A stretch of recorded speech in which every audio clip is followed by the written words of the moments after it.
Also making news this Sunday, Executive Director of the Bahamas National Trust, Eric Carey, says COVID-19 has had a somewhat positive impact on the environment globally, even if those gains were only temporary. He says the lockdowns allowed the environment a small reprieve, noting that in some parts of the world, there were reports that the air and water were cleaner. You know, you heard reports of I guess in some of the canals in Europe, in Venice, people said that they were clearer and they were seeing fish.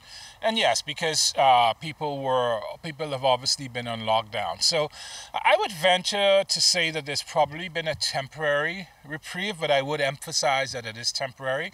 You know, we've been doing some really bad things to the planet for a very long time, so 6 months isn't going to heal that. So I don't want to lull ourselves into thinking that the work of protecting the environment is not still important. It absolutely is. It's even more important now because when people come out of lockdown, they will more than likely easily undo any gains that we would have gotten.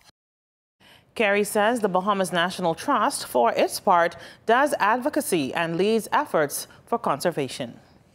Things start to happen with things like conch.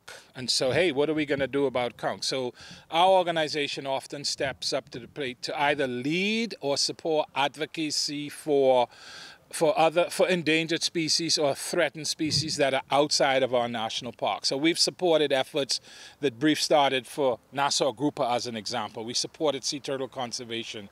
You know, sharks, which is $115 million a year industry normally outside of COVID-19.